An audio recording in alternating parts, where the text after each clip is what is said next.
Portanto, ele também pode salvar perfeitamente todos os que por ele se chegam a Deus, vivendo sempre para interceder por eles. Hebreus capítulo 7, versículo 25.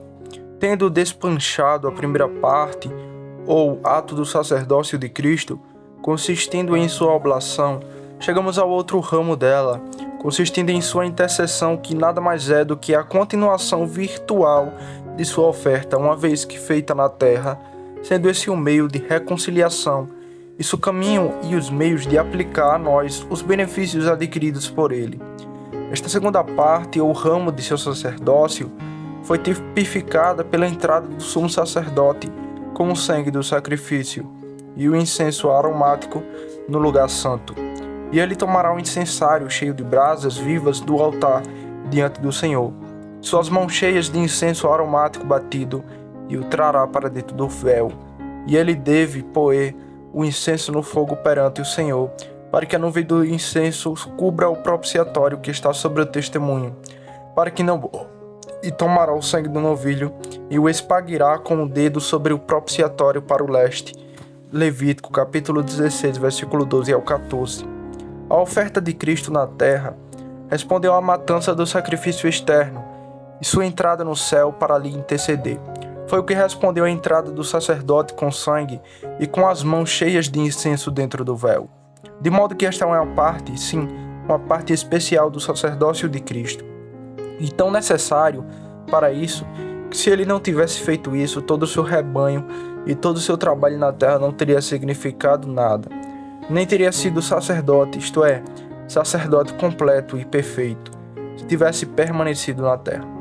Porque o próprio desígnio e fim de derramar seu sangue na terra foram frustrados, que era levá-lo diante do Senhor para o céu.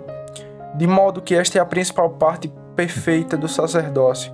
Ele desempenhou a primeira parte na terra, em estado de profundo rebaixamento na forma de servo, mas ele age isso em glória para onde ele é levado, para que possa cumprir seu desígnio ao morrer e dar à obra de nossa salvação seu último ato completo. Tanta coisa é importada nesta escritura, que nos diz por causa disso que ele é capaz de salvar ao máximo. E as palavras contêm um encorajamento para os crentes para virem a Deus no caminho da fé, extraídos da intercessão de Cristo no céu por eles, no qual você pode tomar conhecimento destas partes principais.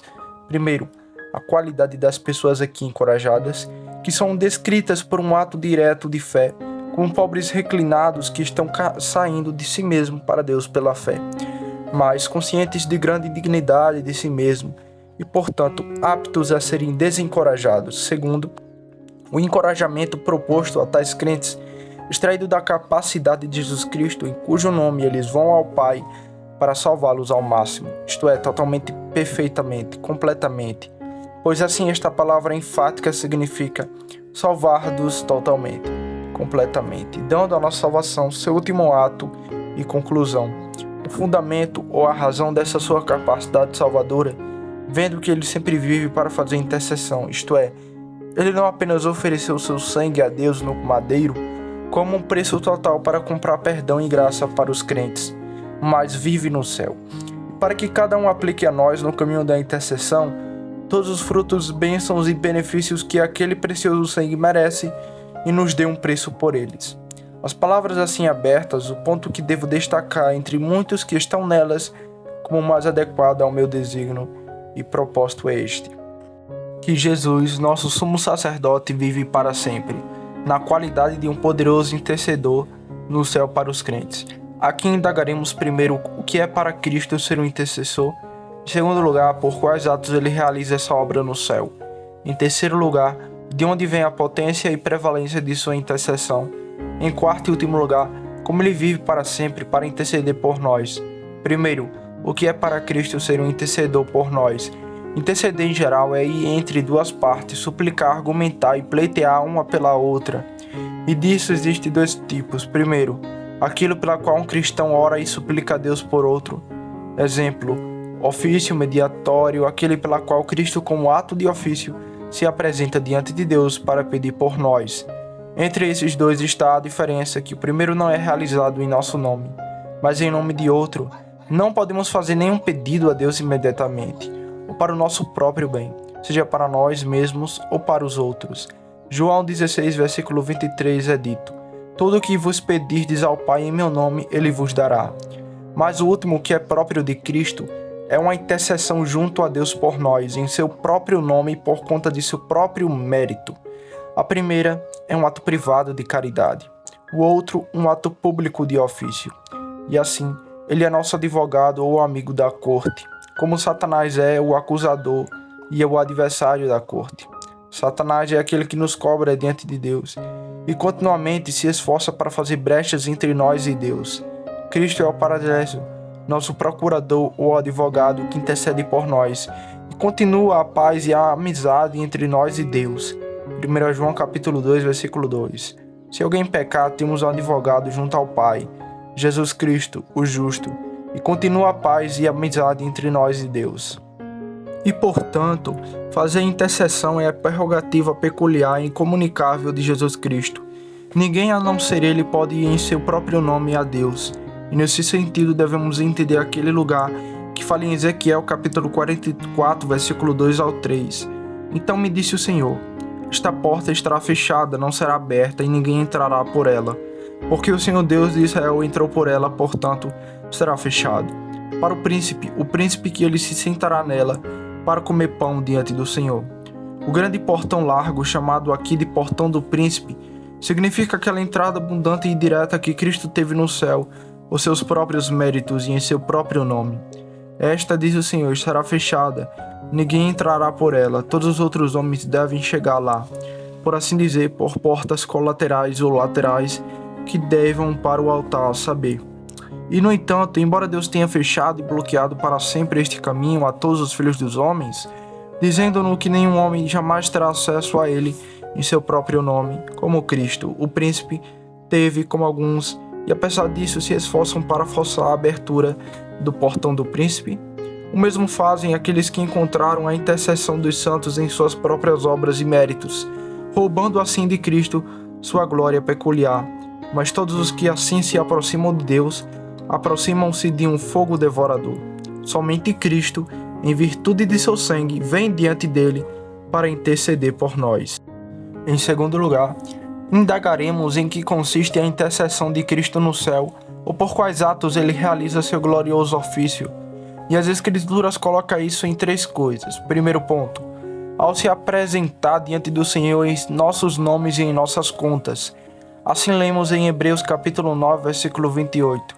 Cristo entrou no próprio céu, agora para aparecer na presença de Deus por nós. O apóstolo alude manifestamente à aparição do sumo sacerdote no Santo dos Santos, que era a figura do céu, apresentando ao Senhor os nomes das 12 tribos de Israel, que estavam em seu peito e ombro, ao qual a igreja deve aludir nesse pedido. Cantares capítulo 8, versículo 6. Põe-me como selo sobre o teu coração, como selo sobre o teu braço. Agora, a própria visão de Cristo, nosso sumo sacerdote no céu, prevalece soberana com Deus e afasta de nós o seu desagrado. Como quando Deus olha para o arco-íris, que é o sinal da aliança, ele se lembra da terra com misericórdia. Assim, quando ele olha para Cristo, seu coração deve estar voltado para nós, por sua conta, e portanto, Cristo é comparado a um arco-íris envolvendo o trono. Cristo realiza sua obra de intercessão no céu, não aparentando não apenas na presença de Deus, mas também apresentando seu sangue a todos os seus sofrimentos a Deus, como um apelo comovente por nossa conta. Ele se faz alguma intercessão oral adequada lá, como fez na terra. Não é tão claro, alguns se inclinam para isto, e possam que é aprovado por Zacarias capítulo 1, versículo 12 ao 13, onde Cristo, nosso intercessor, apresenta o pedido vocal adequado ao Pai, em nome de seu povo, dizendo: Ó Senhor dos Exércitos, até quando não terás misericórdia de Jerusalém e da cidade de Judá, contra quais tens indignado estes 70 anos? E o Senhor respondeu-lhe com palavras boas e consoladoras. E assim em Atos 2, versículo 23, assim que ele veio para o céu, é dito, e isso é o primeiro fruto da sua intercessão, para obter a promessa do Espírito Santo. Mas tenho certeza, uma voz intercedente é por uma prosopeia, uso opal atribuída ao seu sangue, que em Hebreus 12:24 é dito: falar coisas melhores do que as de Abel.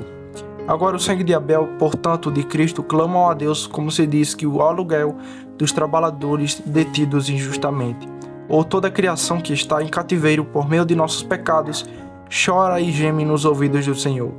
Não vocalmente, mas eficazmente. Uma rara ilustração dessa intercessão eficaz de Cristo no céu temos na famosa história de Amitas, que apareceu como advogado de seu irmão, que foi fortemente acusado e muito provavelmente condenado à morte. Ora, Amitas, tendo prestado grande serviço e altamente merecedor da comunidade, em cujo serviço uma de suas mãos foi cortada no campo, ele vem ao tribunal em nome de seu irmão e não disse nada, mas apenas levantou o braço e mostrou-lhe com butice no manu, um braço sem mão, que os comoveu tanto que, sem dizer uma palavra, eles libertaram seu irmão imediatamente. E assim, se você olhar para Apocalipse capítulo 5, versículo 6, você verá que postura que Cristo é representado visivelmente ali como estando entre Deus e nós. E olhei, e eis que no meio do trono os dos 4 animais e no meio dos anciãos estava um cordeiro como se tivesse sido morto, que carregava em seu corpo glorificado as marcas da morte e do sacrifício. Aquelas feridas que ele recebeu por nosso pecado na terra ainda estão sangrando no céu. Um argumento comovente e prevalente é com o Pai para distribuir as misericórdias pelas quais ele implora. Por último, ele apresenta as orações de seus santos a Deus como seus méritos e deseja que eles possam ser concedidos por causa dele. Ele faz com que uma nuvem de incenso suba diante de Deus com eles. Tudo isso foi excelentemente tipificado pela entrada do sumo sacerdote diante do Senhor, com os nomes dos filhos de Israel em seu seio, com o sangue do sacrifício e com as mãos cheias de incenso, como o apóstolo explica em Hebreus 7 e Hebreus 9. Em terceiro lugar, que esta intercessão de Cristo é mais potente, bem-sucedida e prevalente com Deus será evidenciado, tanto pela qualificação deste nosso advogado, o seu grande interesse no Pai pela natureza do lugar que ele usa com Deus e da relação e interesse que os crentes têm, tanto no Pai quanto no Filho, por quem esta intercessão é feita. Primeiro, nosso intercessor nos céus é totalmente capaz e apto para o trabalho que está realizando Alá. O que quer que seja desejado em um advogado está nele iminentemente. É necessário que aquele que se compromete a defender a causa de outro, especialmente se for pesada e intricada, seja sábio, fiel, de coração termo e se preocupe com o sucesso de seus negócios. Nosso advogado Cristo não carece de sabedoria para administrar sua obra. Ele é a sabedoria de Deus, sim, o único sábio. Há muitas loucuras no melhor de nossos deveres. Não sabemos como argumentar com Deus, mas Cristo tem o domínio disso. Nosso negócio está em uma má sábia e ele não é menos fiel do que um sábio. Portanto, ele é chamado de um sumo sacerdote fiel nas coisas pertencentes a Deus. Hebreus 2:17. Ele nos garante que podemos confiar com segurança nossas preocupações a ele. João 14:2. Na casa de meu pai há muitas moradas. Se fosse assim, eu nos teria dito: vou achar um lugar. Os homens podem enganá-lo, mas eu não vou. Seus próprios corações podem enganá-lo diariamente, mas eu não. Corações ternos e sentimentos sensíveis por suas condições, não há ninguém como ele. Nós somos mais sem pecado. Hebreus 4:15. Não temos ninguém que possa simpatizar assim. É com o propósito de que ele pudesse simpatizar melhor conosco. Ele chegou mais perto de nossas condições, como a santidade de sua natureza poderia. Ele se permitiu ser tentado em todos os pontos como nós, exceto o pecado. E para o coração terno e sentimentos sensíveis por suas condições, não há ninguém como ele, pois não temos um sacerdote que não possa compadecer-se das nossas fraquezas, mas foi tentado em tudo como nós, mas sem pecado.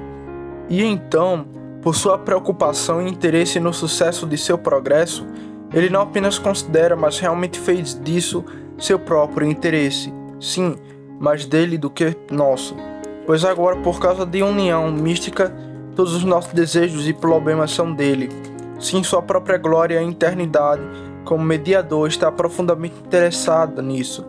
Portanto, não precisamos duvidar, mas ele usará todo cuidado e diligência nesse trabalho.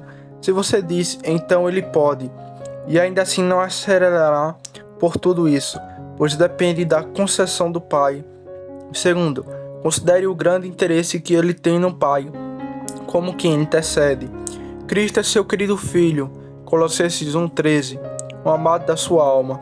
Entre ele e o Pai, com quem, quando intercede, há uma unidade não apenas da natureza, mas de vontade.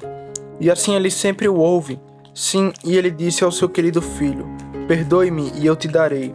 Salmo 2, versículo 8. E além disso, ele precisa de rapidez em seu processo. Se você considerar a natureza de sua intercessão, que é justa e razoável para o assunto, urgente e contínua para a maneira dela. A questão de sua solicitação, mas igual.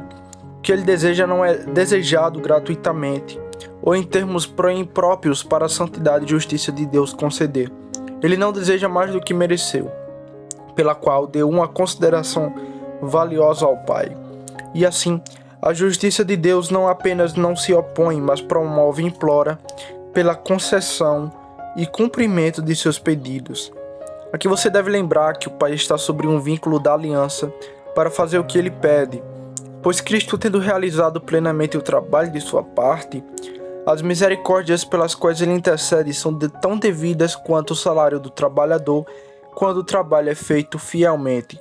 E como o assunto é justo, a maneira que sua intercessão é urgente e contínua, quão importuno pretendente ele é, pode ser deduzido desta espécie dada em João 17. E pela constância disso, meu texto nos diz, ele sempre vive para fazer intercessão.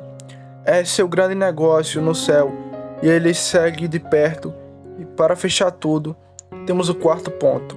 Considere quem está no lugar e quem são eles por quem intercede. Os amigos de Deus, os filhos de Deus, aquele que o próprio Pai ama, seu coração estão dispostos e prontos o suficiente para conceder a melhor e mais gloriosas das misericórdias, que é o significado de João, capítulo 15, versículo 26 ao 27. O próprio Pai ama você, e deve ser assim, pois a primeira pedra angular de todas essas misericórdias foi lançada pelo próprio Pai em sua mais livre eleição. Ele também entregou seu Filho por nós, e como ele não dará livremente com ele todas as coisas? Romanos 8:32. Portanto, não pode restar dúvida sobre um coração atencioso, mas que Cristo é um intercessor predominante e bem-sucedido no céu. Resta apenas uma coisa a ser satisfeita.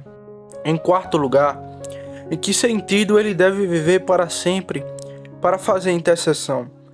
Ele deve então estar sempre em seu trabalho, empregado em implorar novos favores para nós, para a eternidade? Como então o povo de Deus será perfeito no céu, se houver necessidade da intercessão de Cristo na eternidade por eles? Eu respondo, distinguindo a essência e a substância dos ofícios de Cristo do modo da administração. No primeiro sentido, é eterno, pois seu reino imediador, quando a essência dele deve permanecer para sempre. Cristo nunca deixará de ser um mediador. A igreja nunca carecerá de cabeça, pois do seu reino não haverá fim. Lucas capítulo 1, versículo 33. No entanto, Cristo como mediador, sendo empregado de maneira subordinada, quando ele tiver cumprido aquele desígnio para o qual se tornou mediador, então ele entregará o reino ao Pai, e assim Deus será tudo em todos. 1 Coríntios capítulo 15, versículo 24. Então, a divindade de Cristo, que foi tão esvaziada e obscurecida em seu empreendimento neste reino provisório e temporário, será mais gloriosa e manifestada pela posse total. E assim Cristo continua sendo nosso mediador. E no entanto, isso não oferece nenhum argumento de que nossa felicidade será incompleta, mas sim argumenta a perfeição da igreja, que doravante não será mais governada como é agora, nem terá mais uso de ordenanças, mas será governada de maneira mais imediata e gloriosa, triunfante e inefavelmente no mundo vindouro. A substância de sua mediação não é alterada, mas apenas a maneira da administração. Cristo vive para sempre no céu para apresentar seu sangue a Deus na forma de intercessão pelos crentes. Quais tristes é o caso deles, que não têm interesse no sangue de Cristo, mordido em vez de implorar por eles, clamar a Deus contra eles como os desprezadores e acusadores dele. Todo incrédulo o despreza, o apostata pisa. Aquele que é intercessor de alguns será acusador de outros. Ser culpado do sangue de um homem é triste, mas ter o sangue de Jesus acusando e clamando a Deus contra uma alma é indescritivelmente terrível. Certamente quando ele fizer a inquisição por sangue, quando chegar o dia de sua vingança, ele fará parecer pelo julgamento que executará, que este é um pecado que nunca será expiado, mas a vingança perseguirá o pecador até o fundo do coração. Ó, o que os homens e mulheres fazem ao rejeitar a graciosa oferta de Cristo. O que pisem um Salvador e desprezem por incredulidade e dureza de coração seu único remédio. Lembro-me de ter lido sobre uma prostituta que matou seu filho e disse que ele sorriu para ela quando foi esfaqueado. Pecador, Cristo não sorri para você no Evangelho? Você vai, por assim dizer, esfaqueá-lo no coração por sua infidelidade? Ai, ai, daquele homem contra quem este sangue clama no céu. Segundo, Cristo vive para sempre para interceder.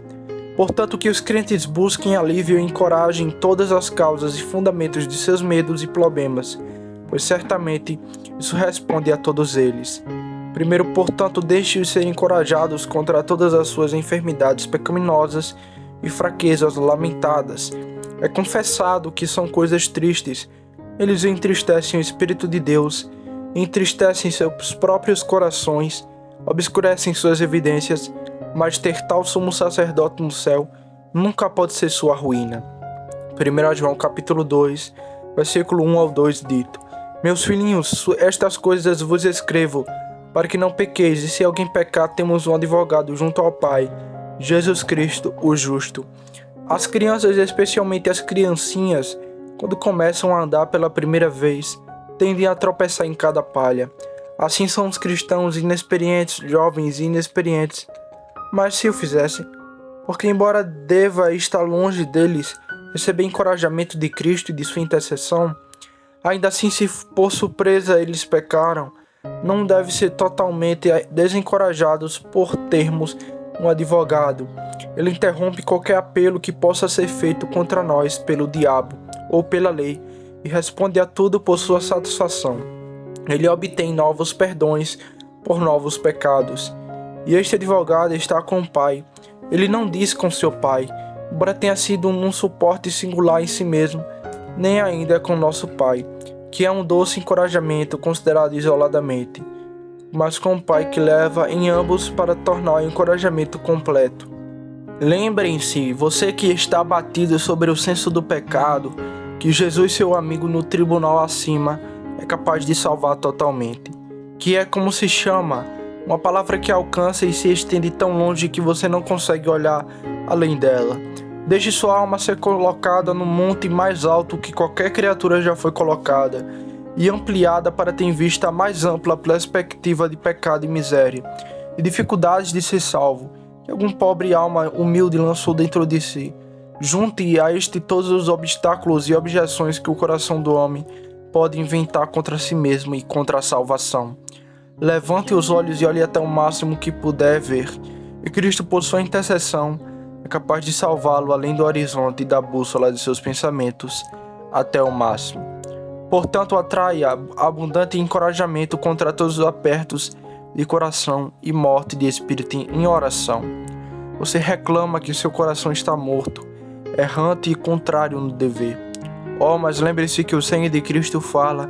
Quando você não cansa, pode implorar por você, e isso poderosamente, quando você não é capaz de falar uma palavra por si mesmo. Nesse sentido que a Escritura fala em Cantares capítulo 3, versículo 6. Quem é este que sai do deserto como colunas de fumaça, perfumando com mirra e incenso com todos os pós do mercado? Os deveres do cristão sobem muitas vezes como coluna ou nuvem de fumaça, mais fumaça do que fogo. Orações fumegantes e manchadas com suas corrupções ofensivas. Mas lembre-se, Cristo os perfuma com mirra. Ele, por sua intercessão, lhe dá um doce perfume. Terceiro, a intercessão de Cristo é um alívio singular para todos os que vê a Deus por ele, contra todas as umidades pecaminosas e medo servil da justiça de Deus. Nada mais promove o medo da reverência, Nada mais suprime os desânimos incrédulos e destrói o espírito de escravidão. Então, você encontra em Hebreus capítulo 10, versículo 19 ao 21. Tendo, pois, irmãos, ousadia para entrar no santuário pelo sangue de Jesus, pelo novo e vivo caminho que ele nos consagrou pelo véu, isto é, pela sua carne, e tendo o sumo sacerdote sobre a casa de Deus, aproximemo-nos com um coração sincero, em plena certeza de fé. Louvamos a Deus como um navio que vem com as velas cheias a porto, ó que vendaval direto e completo de encorajamento está a intercessão de Cristo, dá a pobre alma que jaz no chão. Quarto, a intercessão de Cristo dá admirável satisfação e encorajamento a todos os que se dirigem a Deus, contra os temores de derrotá-lo novamente pela apostasia. Esta, meus amigos, esta é a sua principal segurança contra essas questões de medo. Com isso ele aliviou Pedro, Lucas e Simão, que diz: Satanás desejou ter você para que ele possa peneirar você, como trigo mas eu orei por você, para que sua fé não desfaleça. Satanás vai abandoná-lo, não para tirar o seu joio, mas para jogar fora a sua farinha. As tentações dele são niveladas contra a sua fé, mas não tema, minha oração quebrará os seus desígnios e protegerá sua fé contra todas as tentativas dele. Sobre esta poderosa intercessão de Cristo, o apóstolo constrói seu triunfo contra tudo o que ameaça trazê-lo, ou qualquer um dos santos, novamente a um estado de condenação. E veja como ele conduz esse triunfo, desde a ressurreição e sensação de Cristo, à direita do Pai, e principalmente da obra de intercessão que ele vive ali para realizar. Quem é que condena? É Cristo quem morreu, sim, antes ressuscitou, o que está à direita de Deus, o qual também intercede por nós. Quem nos separará do amor de Cristo? Romanos 8, versículo 34 ao 35. Quinto, dá doce alívio contra os defeitos e carências que ainda estão em nossa satisfação. Queremos muita fé, amor, mentalidade celestial, mortificação e conhecimento. Somos curtos e carentes em tudo. Existem urtemanta, os restos ou coisas que faltam, como o apóstolo chama, em 1 Tessalonicenses 3 e 10. Bem, se a graça ainda está em seus débeis começos e infância em sua alma, isso pode encorajar que, por causa da intercessão de Cristo, ele a viva, cresça e se expanda em seu coração. Ele não é apenas o autor, mas o consumador disso. Hebreus 12, versículo 2. Ele está sempre implorando novas e frescas misericórdias para você no céu, e nunca cessará até que todos os seus desejos sejam atendidos. Ele salva, no máximo, isto é, como ele disse antes, ao último perfeito, completando o ato de salvação. Cristo vive para sempre para interceder. Então, que aqueles que colhem na terra os frutos de sua obra no céu recebam instruções sobre os seguintes deveres, aos quais os conduz como pela mão. Primeiro, não se esqueça de Cristo em um estado exaltado. Você vê, embora ele esteja em toda a glória acima, à direita de Deus e rei entronizado, ele não se esquece de você. Ele, como José, lembra-se de seus irmãos em toda a sua glória. Mas, infelizmente, quantas vezes o avanço nos faz esquecê-lo? Como o Senhor reclama em Oséias capítulo 13, versículo 5 ao 6. Eu te conheci no deserto, na terra de grande seca. Mas quando chegaram a Canaã, segundo as suas pastagens, assim se fartaram, o coração se exaltou, por isso se esqueceram de mim. Como se ele tivesse dito: ó meu povo, você e eu nos conhecemos melhor no deserto, quando você estava em uma condição inferior, deixado sobre meus cuidados imediatos, vivendo pela fé diária. Ó, então você me deu muitas visitas doces, mas agora você está cheio, não ouço mais de você. Bom, se fosse para os mesmos santos. Segundo, deixe a intercessão de Cristo no céu por você encorajá-lo a constância nos bons caminhos de Deus. Para este dever, docemente encoraja também. Vendo então que temos o grande sumo sacerdote que penetrou nos céus, Jesus, o Filho de Deus, retenhamos firmemente a nossa confissão. Hebreus 4,14. Aqui está um incentivo à perseverança em uma conta dupla. Uma é que Jesus, nosso cabeça, já está no céu, e se a cabeça estiver acima da água, o corpo não pode se afogar. O outro é do negócio em que ele está empregado, que é o seu sacerdócio. Ele passou para os céus como nosso grande sumo sacerdote para interceder, portanto não podemos abortar. Terceiro, Deixe-o encorajá-lo à constância na oração. Não negligencie esse excelente dever, visto que Cristo está lá para apresentar todas as suas petições a Deus, sim, tanto para perfumar quanto para apresentá-los. Assim o apóstolo em Hebreus 4,16 infere da intercessão de Cristo. Aproximemo-nos, portanto, com ousadia do trono da graça, a fim de obtermos misericórdia e acharmos graça para socorro em tempo oportuno. Portanto, seja encorajado a suplicar por Cristo na terra, que continuamente intercede por você no céu. Se alguém o acusar, ele está lá para interceder por você. E se alguém o desonra na terra, certifique-se de defender seu interesse e defender sua honra. Assim você ouviu o que é sua intercessão e quais benefícios recebemos por ela.